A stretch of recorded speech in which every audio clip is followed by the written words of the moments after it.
ఈ దినము దేవుని వాగ్దానము, నీతిమంతుడు 7 మారులు పడినను తిరిగి లేచును. సామెతల గ్రంథము 24:16.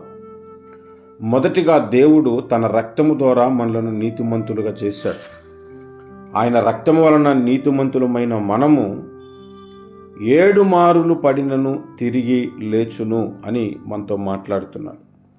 మన పడిపోయిన ప్రతిసారి తిరిగి మనలను లేపటానికే చూస్తున్నాడు. మనలను తిరిగి లేవమని దేవుడు మనలను ప్రోత్సహిస్తున్నాడు. కనుక పడిపోయిన స్థితిలో నేనున్నానే అని ఎప్పుడు దిగులు చెందకండి, ఎప్పుడు బాధపడకండి. పడిపోయిన వారిని లేవనెత్తి బలముగా వాడుకునే శక్తి కలిగిన దేవుడిని మనం కలిగి ఉన్నాం. ఏ స్థితిలో నీవు పడి ఉన్నావో, ఏ బలహీనతలో నీవు పడి ఉన్నావో, ఆ పడిపోయిన స్థితిలో నుంచి దేవుడు ఇప్పుడే నిన్ను లేపునుగాక. ప్రార్థన. ప్రేమ కలిగిన మా తండ్రి, నమ్మకమైన నా ప్రభువా, సర్వశక్తిమంతుడా, నీకు వందనాలు.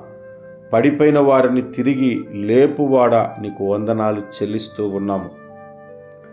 నీతిమంతుడు 7 మారులు పడినను తిరిగి లేచును అంటున్నావు. మేము తిరిగి లేవగలిగినట్లుగా అయా, మీ శక్తి చేత, మీ బలము చేత, మీ యొక్క హస్తము చేత మమ్ములను నడిపించండి, మమ్ములను లేవనెత్తండి, మమ్ములను బలపరచండి, మాకు సహాయము చేయండి. మీ కనికరమును, మీ కృపను మాకు సమృద్ధిగా మీరు చూపించమని ప్రార్థిస్తున్నాం. ఏ స్థితిలో ఈ ప్రార్థన వింటున్న వారు పడిపోయి ఉన్నారో ఆ స్థితిలో నుండి వారిని ఇప్పుడే మీరు లేవనెత్తమని, ఇప్పుడే మీరు వారిని నిలవబెట్టి బలపరచమని మా రక్షకుడును మీ ప్రియ కుమారుడునైన నజరేయుడగు యేసు క్రీస్తు వారి శక్తి కలిగిన నామమున ప్రార్థన చేస్తున్నాము మా ప్రియమైన పరలోకపు తండ్రి.